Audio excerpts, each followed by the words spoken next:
गोविंद।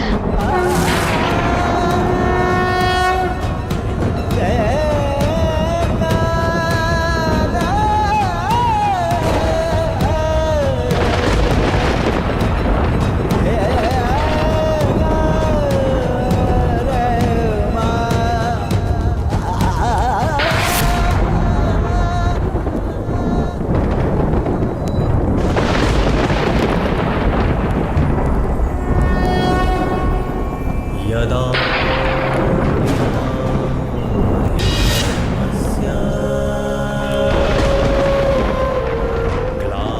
इस चीर के हर धागे का ऋण 100 गुना करके चुकाएगा तुम्हारा ये सखा। अभ्युत्थानम् अधर्मस्य तदात्मानं सृजाम्यहम्।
अनुज।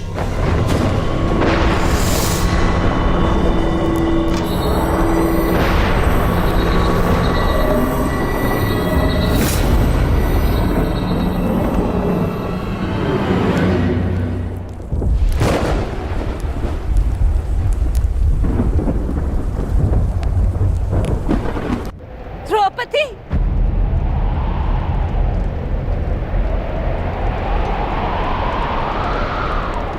पुत्री द्रौपदी,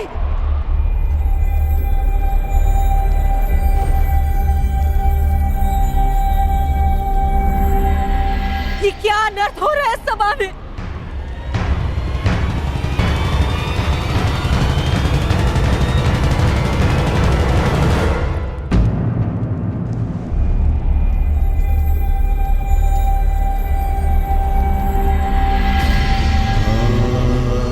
मेरे निकट मत आइएगा माताश्री, मैं मलिन हूँ। नहीं नहीं पुत्री, मेरी पुत्र वधू मलिन नहीं हो सकती। मैं आपकी पुत्र वधू नहीं, ना ही कुरुवंश की कुलवधू।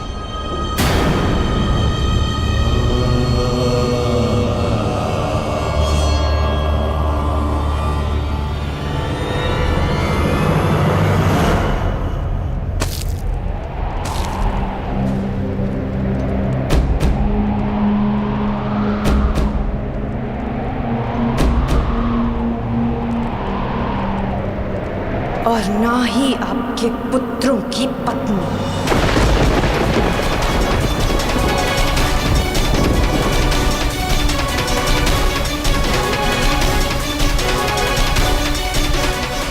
मैं एक जीता जागता शव हूं, शव।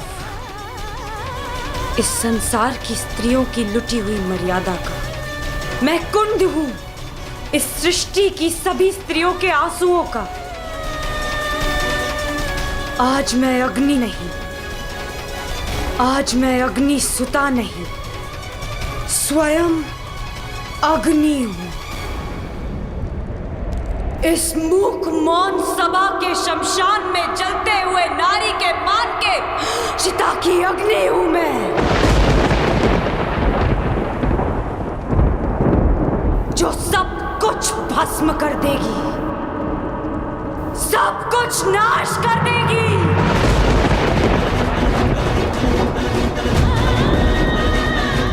मैं जीव नहीं, साक्षात मृत्यु हूं, केवल मृत्यु। इस सभा में उपस्थित प्रत्येक अधर्मी की केवल मृत्यु।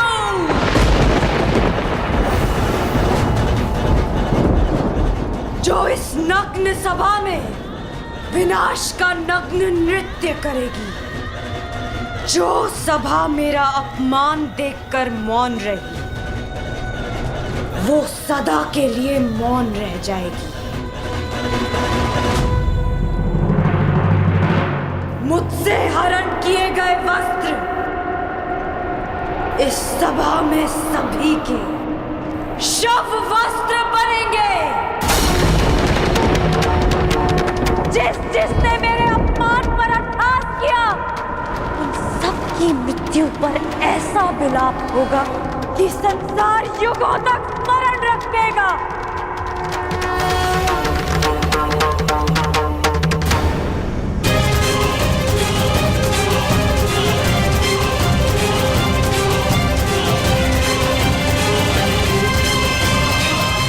मैं याज्ञसेनी श्राप देती हूँ इस सभा को। नहीं पुत्री, इन्हें श्राप मत दो। अपनी ज्येष्ठ माता की बात सुन लो। क्यों सुनूं मैं किसी की? क्यों? जब मेरी चीत्कार किसी ने नहीं सुनी तो फिर क्यों? क्षमा कर दो पुत्री।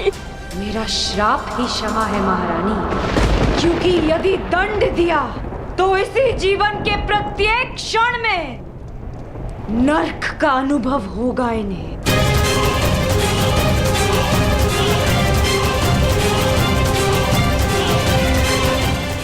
महापुत्री पांचाली,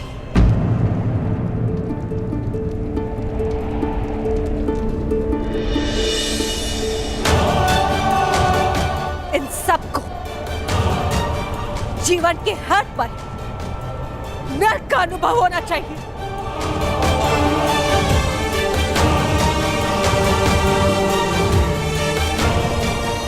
हस्तिनापुर के रक्षकों के मध्य, हस्तिनापुर के आचार्यों के रहते, संसार के सबसे बड़ी नीतिवानों के मध्य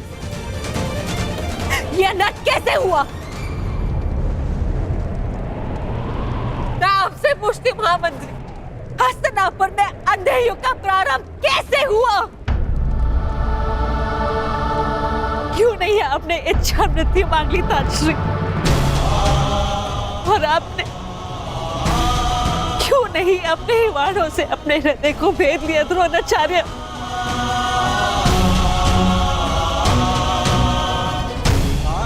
आज तुम्हारे मौन रहने के कारण देवताओं पर से विश्वास उठ चुका है मेरा। कैसे होने दिया ये अपना? कैसे बन गए इनके दास? कैसे? मैं द्वारका से कृष्ण की नारायणी सेना लेकर आऊंगी और बलराम के बल से विनाश कर दूंगी इसका।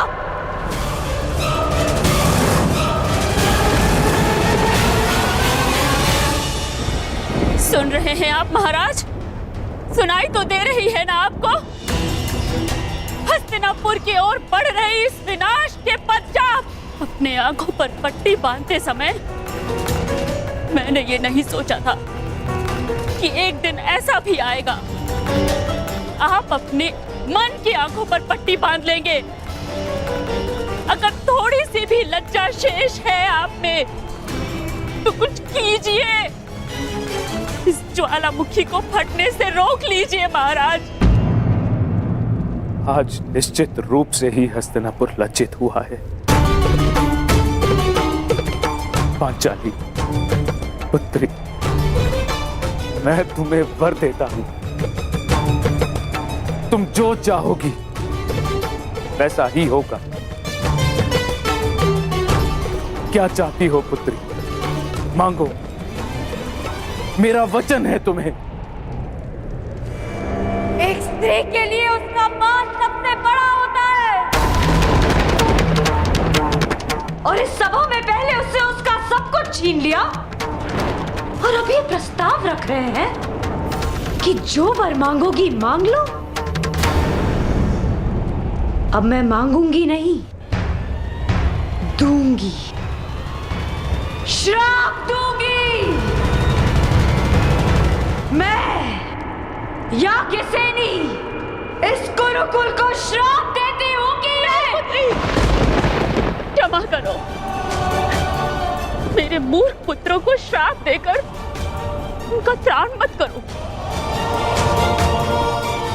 तुम्हें जो चाहिए वो मांगो, परंतु श्राप मत दो।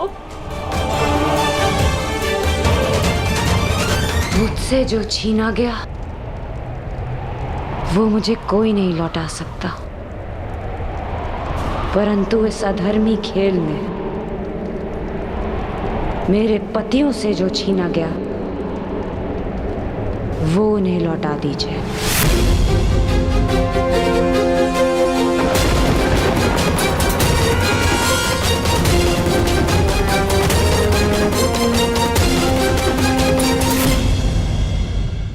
इस अधर्मी खेल में उनसे उनका बल छीना गया, शस्त्र छीने गए, उनका राज्य छीना गया। उन्हें उनका बल, उनका मान, उनके शस्त्र और उनका हारा हुआ राज्य लौटा दीजिए।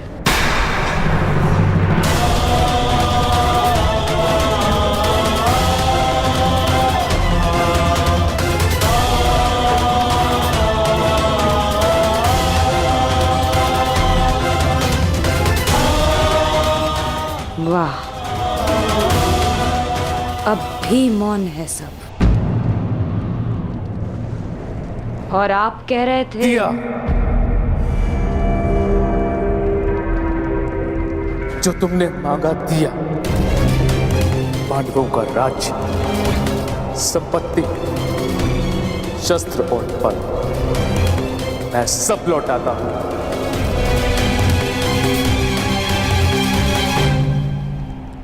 हे पिताश्री, मेरी जीती हुई संपत्ति को लौटाने का अधिकार आपको नहीं है पिताश्री। मैंने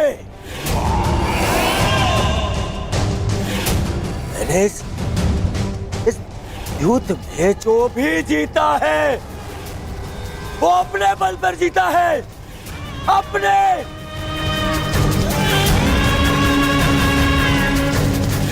बिना छल के जीता है, बिना युधिष्ठिर को विवश किए जीता है, बिना धर्म किए जीता है। फिर क्यों मैं इसे लौटा दूं? क्यों? हाँ, आप बताइए महामंत्री, पितामह आप बताइए, आप सब बताइए। क्या इस युद्ध में कोई भी अधर्म हुआ है? कोई भी?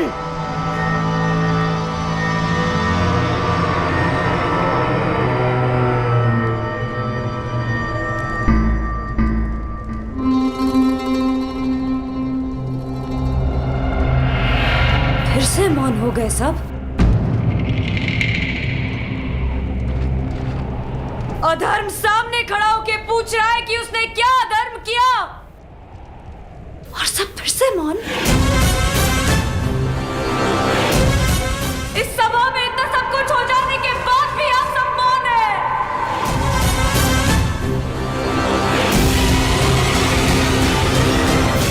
रहिए मौन सब, रहिए मौन। परंतु इस अधर्मी दुर्योधन को उसके कुकर्मों का दंड अवश्य मिलेगा, और उससे पहले इस सभा में उपस्थित वो हर व्यक्ति जिसने मौन रहकर ये अधर्म होते हुए देखा, उन्हें उनके मौन रहने का दंड मिलेगा।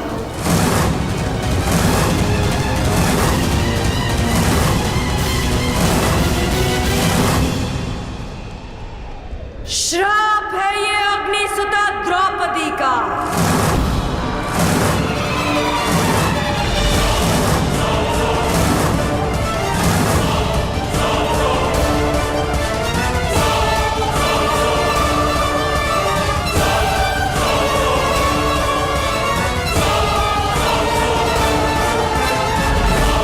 उपस्थित वो हर व्यक्ति जिसने मौन रहकर ये अधर्म होते हुए देखा, उन्हें उनके मौन रहने का दंड मिलेगा। श्राप है ये अग्निसुता द्रौपदी का।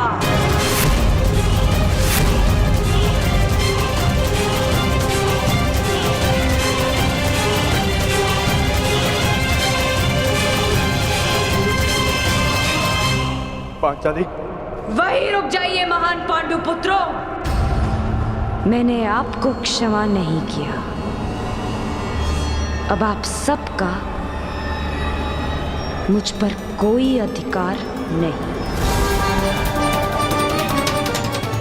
वो अधिकार आप पहले ही हार चुके हैं, और उसका प्रतीक है ये खुले हुए केश, जिन पर अब कभी चूड़ामणि नहीं सजेगी।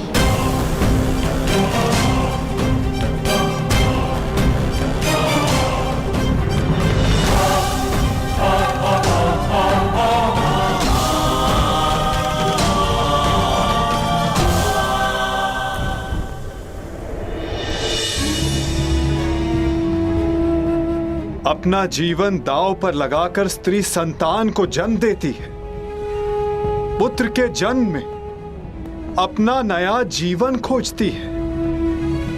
पीड़ा के उन पलों में भी उसकी आंखों में दुख के अश्रु नहीं होते।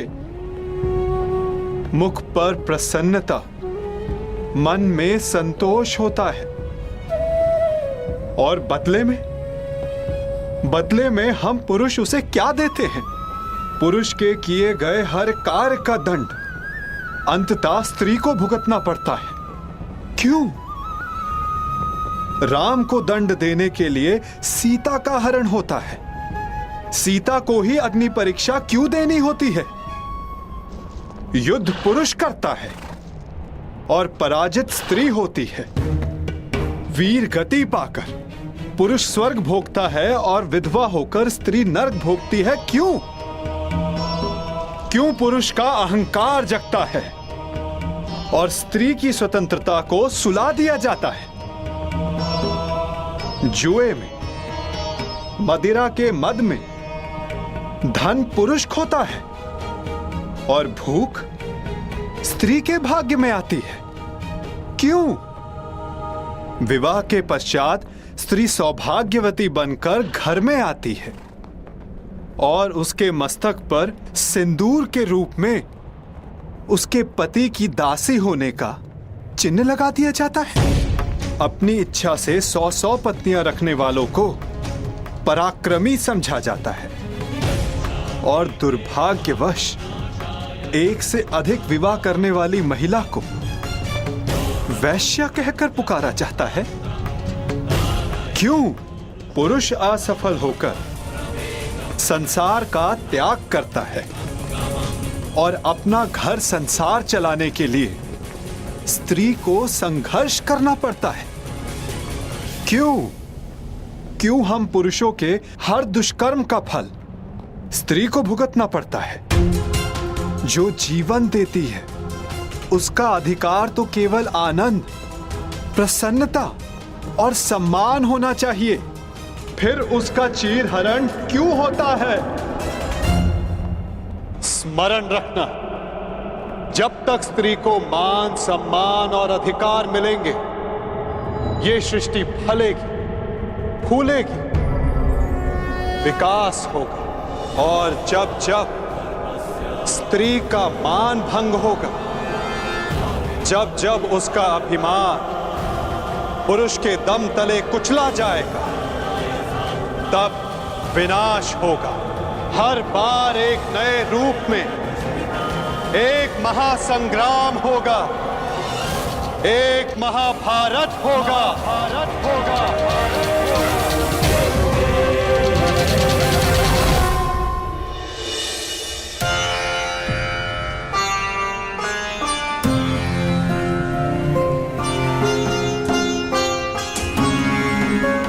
महाराज, आज संसार की सबसे अधिक लज्जित, सबसे अधिक दुखदायी सभा संपन्न हुई। अब आज्ञा दीजिए। नहीं है आज्ञा।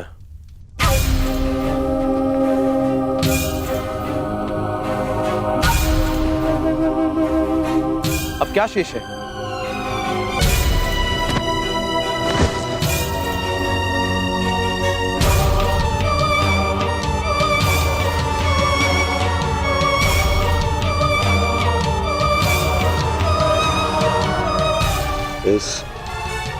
इस सभा को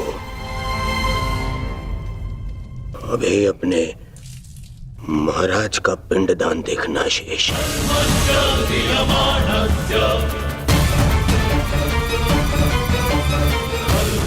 नारिकेलम समर्पयामि।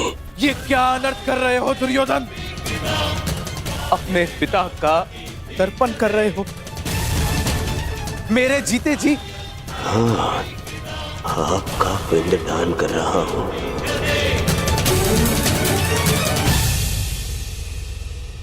मैं आज से अनाथ हुआ पिताश्री।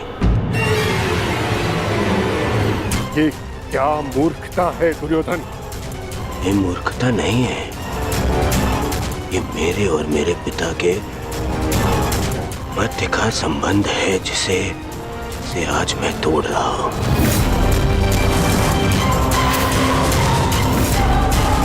और आप इस संबंध से जुड़े हुए नहीं हैं, इसीलिए मौन रहिए पितामह। क्योंकि आज जो मेरे साथ हुआ उससे यही प्रतीत होता है कि मैं पिता विहीन हूं। एक पिता अपने संतान के लिए जीता है।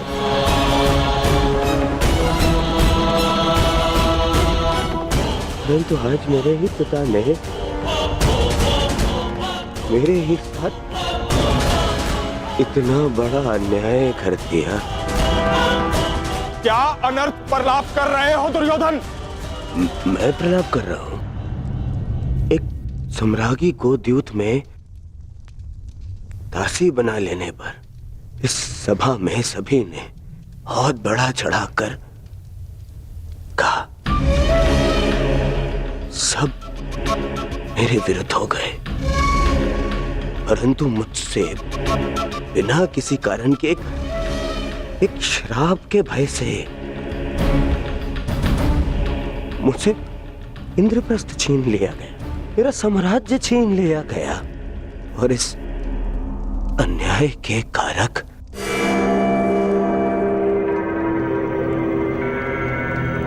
आप हैं पिता महाराज। पहले पितामह के कारण हस्तिनापुर का विभाजन होने दिया आपने, और आज एक श्राप के भय से मेरा जीता हुआ साम्राज्य छीन लिया। महामंत्री, वेदों के ज्ञाता, महाज्ञानी,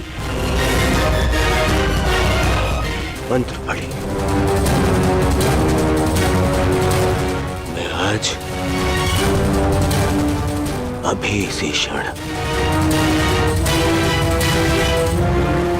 अपने पिता का श्राद्ध करूंगा।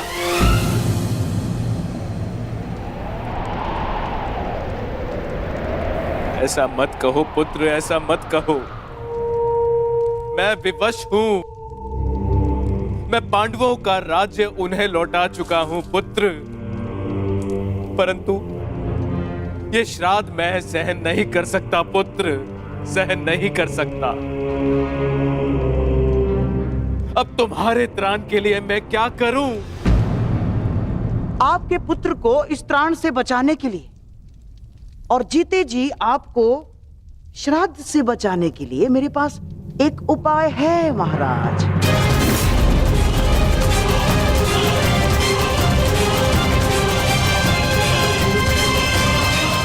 द्वार क्यों बंद हो रहा है? क्या मूर्ख कौरव इसी क्षण युद्ध चाहते हैं? प्रणिपात श्रीमान, महाराज ने आपको स्मरण किया है और लौटने के लिए निवेदन भी किया है। कह दो उनसे हम नहीं आएंगे। अब ना हमें उनका निमंत्रण स्वीकार है और ना ही निवेदन। ये निवेदन नहीं है अनुज। यदि ये निवेदन होता तो द्वार इस प्रकार बंद नहीं होता। ये आदेश है। तुम्हें आदेश और द्वार दोनों तोड़ दूंगा। हम लौटेंगे तो बस युद्ध के लिए। नहीं अनुज भीम, नहीं। ताश्री हमारे बड़े हैं, यदि उन्होंने आज्ञा दी है तो हमें जाना होगा। ये आज्ञा नहीं है भ्राताश्री, जाल है और हमें इसमें नहीं फंसना है। पांचाली यहाँ से जा चुकी है, व्यथित है, हमें उसे संभालना है। हमें इंद्रप्रस्थ जाना होगा भ्राताश्री। ये जाल है तो भी हमें धर्म के कारण जाना होगा।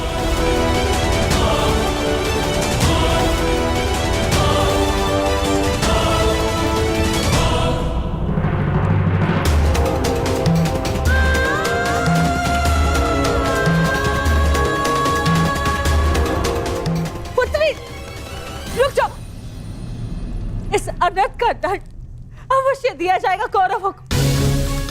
यदि मन में क्लेश हो तो मुझसे बात करो। तुम्हारा मन हल्का हो जाएगा, परंतु इस तरह स्वयं को मत जलाओ। पांचन, पुत्री वहीं रुक जाइए माताश्री।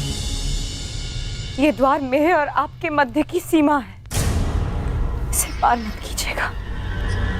पांचाली को एकांत चाहिए।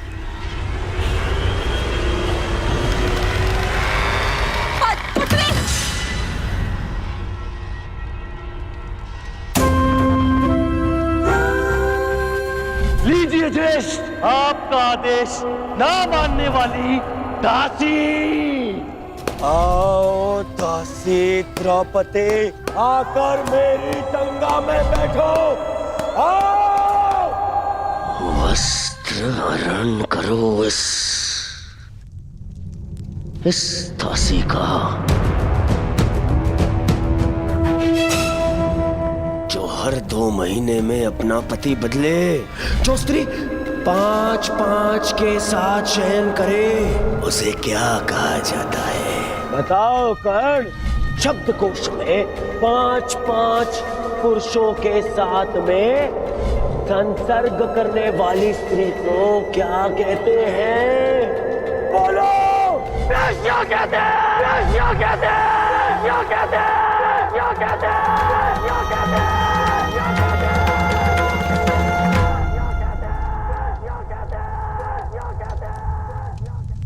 सैनिक, दरवाजा तोड़ दो। पांचाली,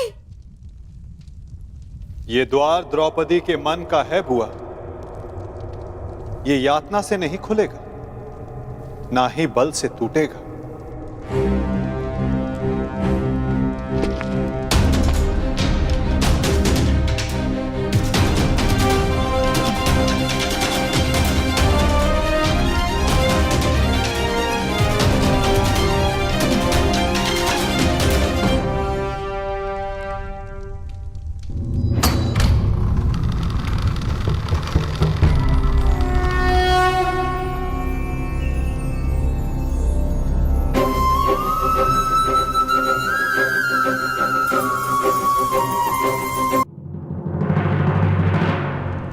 सखी,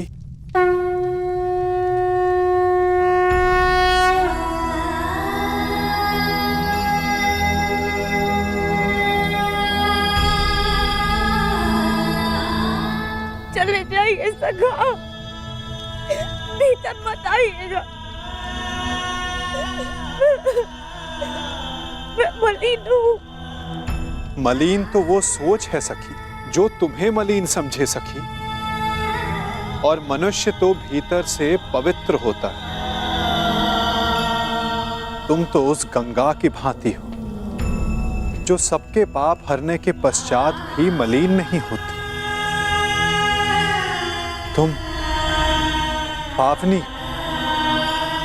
पवित्र हो।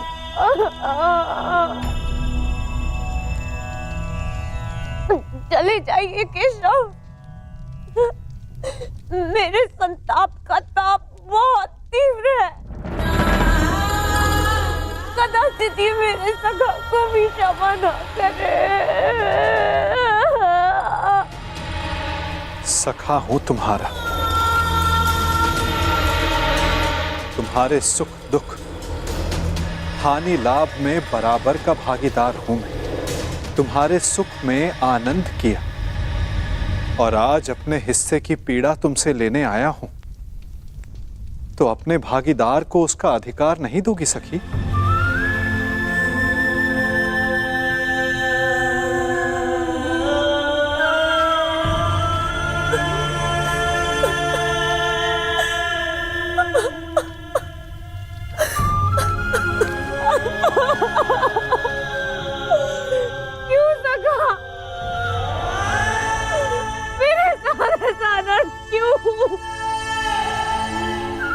नियति ने मुझे ये सम्मान के लिए क्यों चुना? सका क्यों?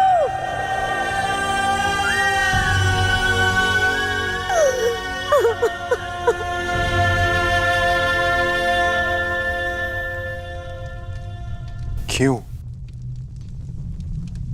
ये क्यों बड़ा भयानक होता है सखी? क्योंकि हम इस क्यों के उत्तर को खोजते रह जाते हैं और अपना लक्ष्य खो बैठते हैं।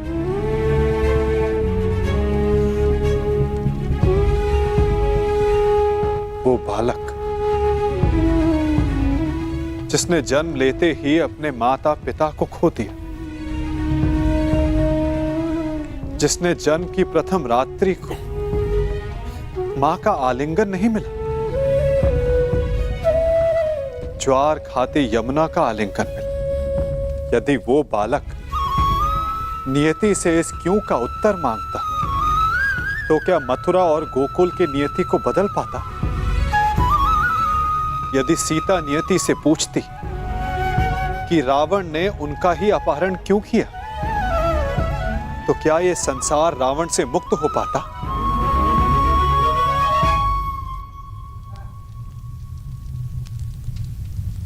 जो कल बीत गया सखी, यदि उसका दुख वर्तमान में मनाओगी तो अपने भविष्य को खो बैठोगी।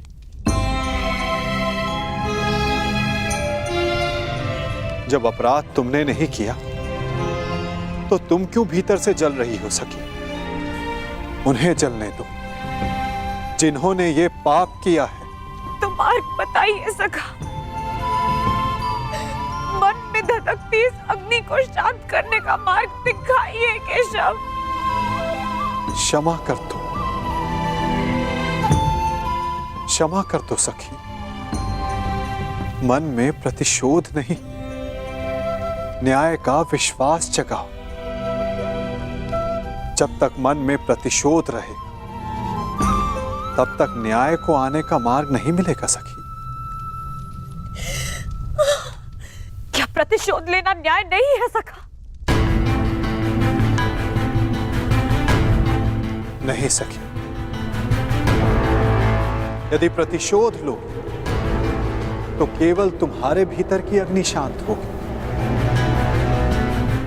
और यदि न्याय के लिए संघर्ष की अग्नि जलाओगी तो दुर्योधन जैसे हर पापी की सोच को भस्म कर पाओगी। तो बोलो सखी, प्रतिशोध लेना है या न्याय स्वीकार है?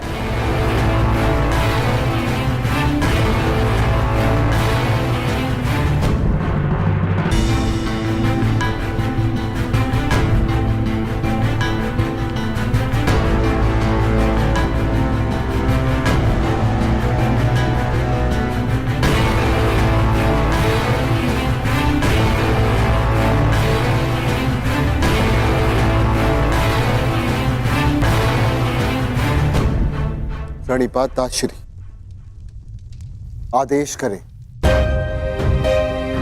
कि आपने हमें यहाँ क्यों बुलाया है? तुम्हारे साथ न्याय करते करते कदाचित मैंने अपने पुत्र के साथ ही अन्याय कर दिया युधिष्ठिर। विजय की हुई वस्तु पर विजेता का ही अधिकार होता है युधिष्ठिर, चाहे वो युद्ध में हो या फिर जुए में। जो दुर्योधन ने जीता है उस पर उसी का अधिकार है, परंतु मैंने भावना में बहकर उससे वो सब छीनकर तुम्हें दे दिया। तो आप कहना क्या चाहते हैं ताश्री? ये चाहते हैं कि हम इन्हें इंद्रप्रस्थ दे दें, और मैं चाहता हूं कि मैं यही सारे कौरवों को मृत्यु दे दूं। कौन रहो भीम, मैं यहाँ न्याय का सबको बराबर का अवसर देना चाहता हूँ, ताकि कोई ये न कह डाले कि हस्तिनापुर में किसी के साथ अन्याय हुआ है। अब ये न्यायी सभा नहीं रही तातश्री, अन्यायी सभा हो चुकी है। ऐसा ना कहो अर्जुन, यदि ये अन्यायी सभा होती तो तुम सब दास होते ना। आप ये बताएं मामाश्री कि इसका हल क्या है? हल तो केवल एक ही है युधिष्ठिर, और एक दांव।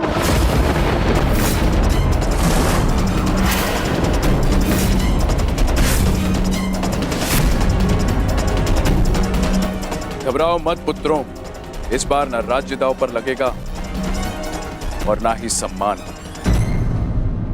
परंतु इस बार जीतने वाला दूसरे के राज्य पर 13 वर्ष का अधिकारी होगा,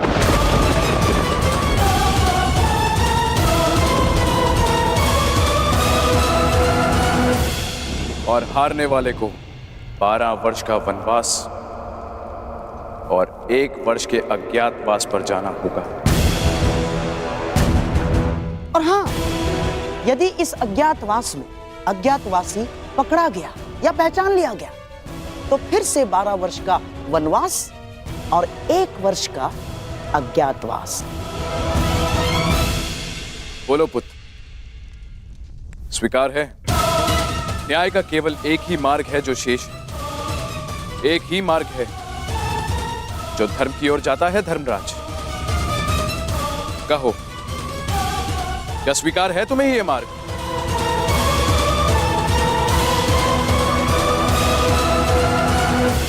स्वीकार मत करना युधिष्ठिर,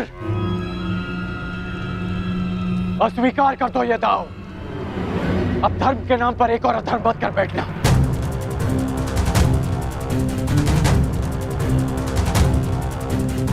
मौन मत रहो युधिष्ठिर, अन्यथा इतिहास तुम्हें कभी क्षमा नहीं करेगा। मत खेलना ये दाव। महाराज धृतराष्ट्र मेरे पिता तुल्य हैं। पितामह, आचार्य द्रोण और काका श्री सब यहाँ उपस्थित हैं और सबकी उपस्थिति में मुझे ये दाव खेलने को कहा जा रहा है। कदाचित ये दाव अधर्म, मैं इस दाव को ना कह सकता, इस अधर्म को ना कह सकता, परंतु बड़ों की आज्ञा का पालन करना ही मेरा धर्म है। मैं इस धर्म को ना नहीं कह सकता। तुम तो धर्म और अधर्म की परिभाषा ही भूल गए हो। क्या तुम्हारी स्मृति इतनी दुर्बल है कि तुम भूल गए कि कुछ ही क्षण पहले जहां क्या अनर्थ होते होते रह गया, तुम दास बनते बनते रह गए। तुम्हारी पत्नी का मान भंग करने का प्रयास किया गया।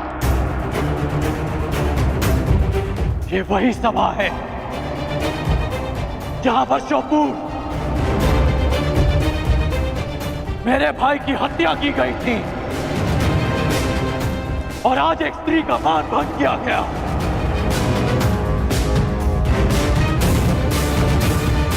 और तुम इस सभा में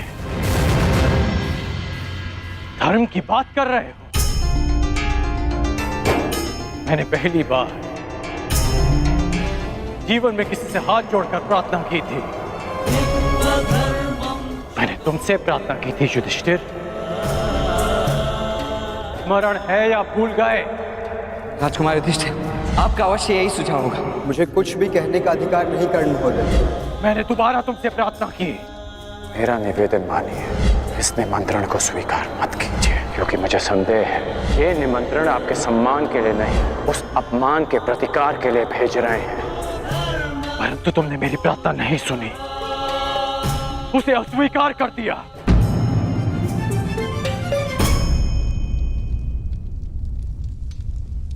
मैं अंतिम बार तुमसे प्रार्थना कर रहा हूं, ये दाव मत खेलना। और यदि तुमने मेरी ये प्रार्थना भी अस्वीकार कर दी तो इतिहास का तो पता नहीं, परंतु मैं तुम्हें कभी क्षमा नहीं करूंगा। तुम्हारे लिए मेरी घृणा और भी बढ़ जाएगी युधिष्ठिर। ऐसी मूर्खता मत करना। मेरे धर्म के मार्ग पर ना ही मुझे किसी की क्षमा की चाह और ना ही किसी के घृणा का भय। और इस समय मुझे लगता है कि ताशरी को अन्याय से बचाने के लिए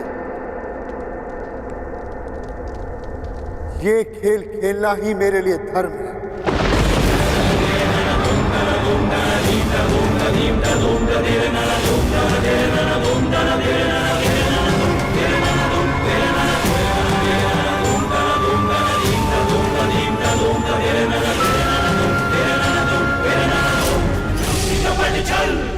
तो क्या मैं ये समझ लूं कि सम्राट एक और दांव खेलने के लिए प्रस्तुत हैं? अस्वीकार कर दो पुत्र। पासों को छूना भी मत पुत्र। नहीं, नहीं पुत्र।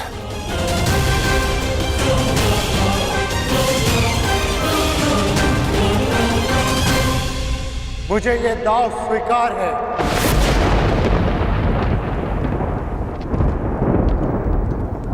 प्रत्येक पापी को दंड भुगतना होगा। वो जिसने लालच के लिए छल किया, और वो भी जिसने अधर्म को धर्म मानकर उसका पालन किया। प्रत्येक को अपने कर्मों का फल भुगतना होगा।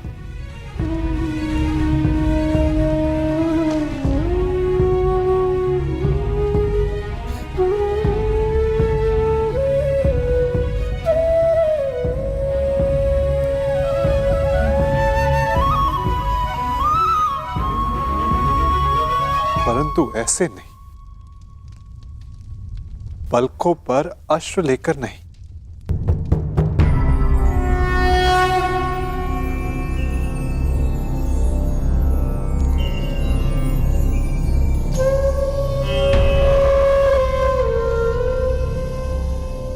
तुम्हारा जन्म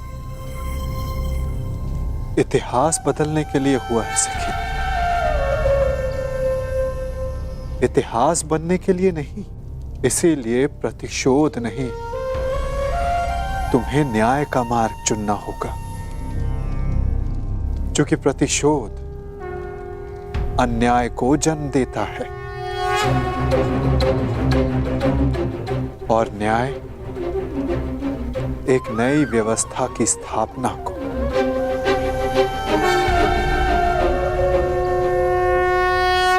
लीजिए सम्राट, आपके लिए खेल प्रस्तुत हैं।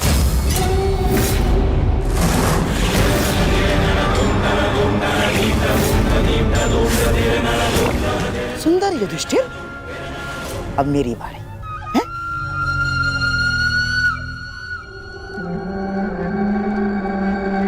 पांडवों के वनवास जाने पर उत्सव मनाने की तैयारी शुरू कर दो।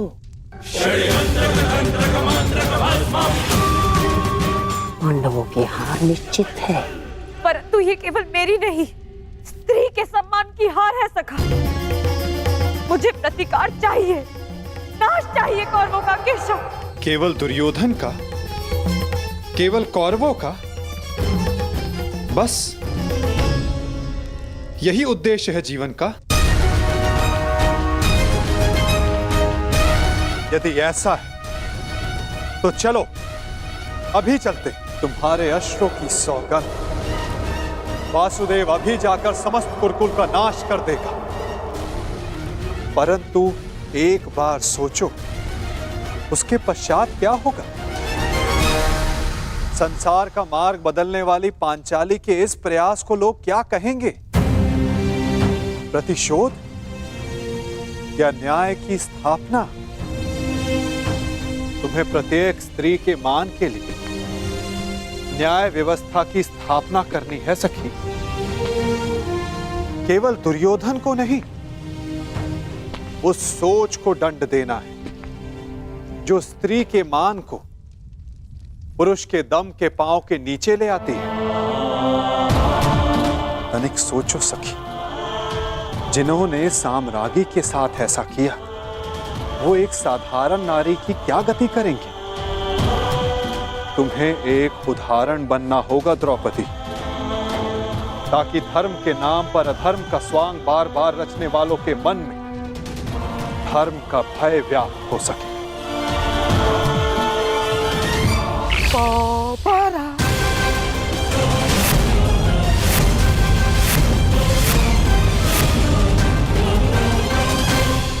बधाई हो मेरे होने वाले सम्राट।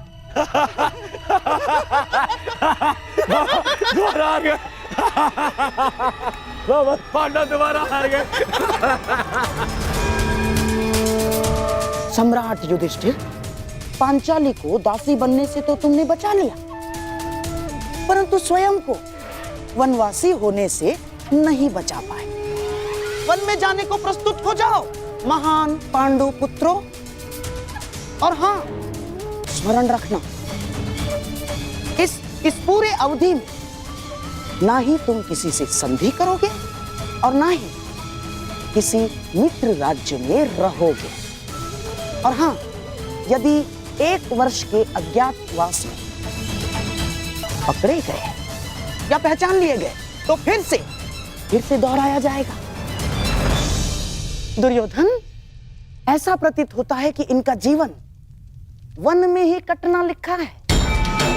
अब तुम ही बताओ, जन्म वन में लिया, विवाह वन में किया, और अब काल का सामना भी कदाचित वन में ही करोगे।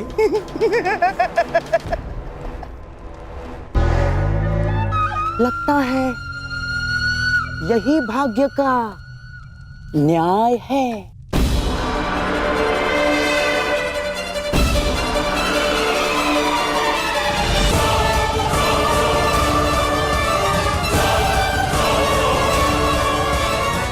काल का सामना आप करेंगे मामा श्री, क्योंकि इस अन्याय का प्रतिशोध हम लेंगे, न्याय लेंगे हम।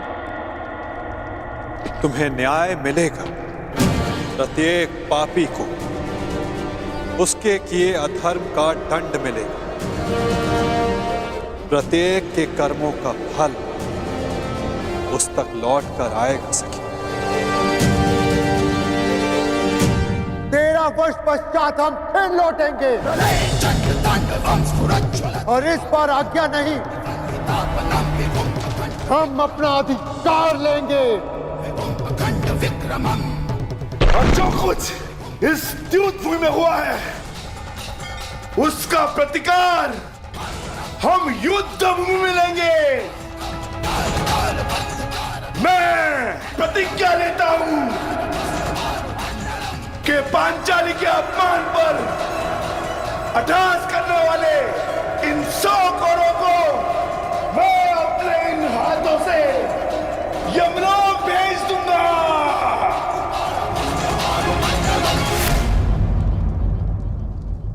ये मत समझना कि वन में हम विश्राम करेंगे दुर्योधन। हर पल प्रतिशोध की अग्नि में जलेंगे, और जब लौटेंगे तो इतने बाण बरसेंगे, अंधकार छा जाएगा हस्तिनापुर के भविष्य पर। महायुद्ध होगा।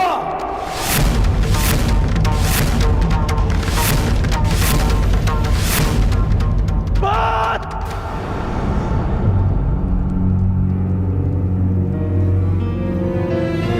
इस बात का प्रतिशोध अर्जुन, आज द्रौपदी का सम्मान भंग हुआ तो उसका कारण दुर्योधन के प्रतिशोध से अधिक युधिष्ठिर का लालच था, और अब वनवास भी तुमने स्वयं पाया। मैं ये नहीं कहता कि इस सभा में जो हुआ वो उचित था। दुर्योधन ने जो किया वो धर्म था, तुमने भी अधर्म किया। तुम्हारे साथ जो हुआ उसका कारण तुम्हारा मिथ्या धर्म है, तुम्हारा लालच है।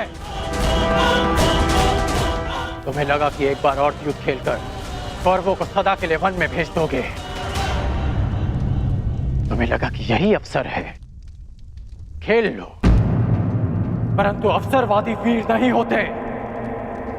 वीर वो होते हैं जो हर क्षण को अवसर बना दें।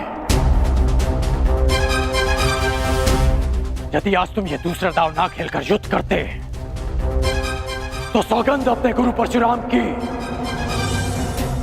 कि अपने आत्मग्लानि के निराकरण के लिए मैं स्वयं अपना कवच निकालकर तुम्हारे चरणों में रख देता और तुमसे कहता कि मेरा सर धड़ से अलग कर दो। परंतु तुम सब कायर हो। तुमने युद्ध चुना, युद्ध नहीं। द्रौपदी का मान भंग करने के उत्तरदायी तुम पांचों भाई हो। जब देखो नियम और धर्म का बखान करने वाले जानते भी हो कि नियम और धर्म क्या है। नियम और धर्म वो होते हैं जो समाज और मनुष्य के कल्याण के लिए होते हैं, और जो नियम और धर्म विनाश ले आए वो अधर्म है। और इस बार ये अधर्म तुम सबने किया है। धर्म और अधर्म का निर्णय इस सभा में नहीं होगा कर्ण। बीतने दो 13 वर्ष, उसके पश्चात होगा यह निर्णय। उन 13 वर्षों के पश्चात कर्ण युद्ध भूमि में तुम्हें सबसे आगे खड़ा मिलेगा।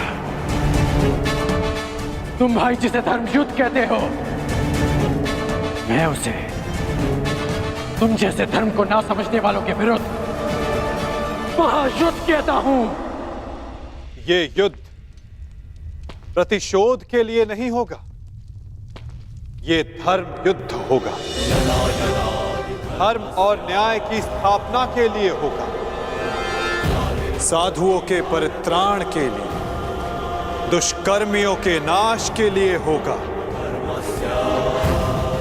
जब खेत में खरपतवार इतनी बढ़ जाए कि रोकी ना जा सके, तो उसे जलाकर भस्म कर दिया जाता है, ताकि उसकी भस्म की नींव पर नई फसल जन्म ले सके।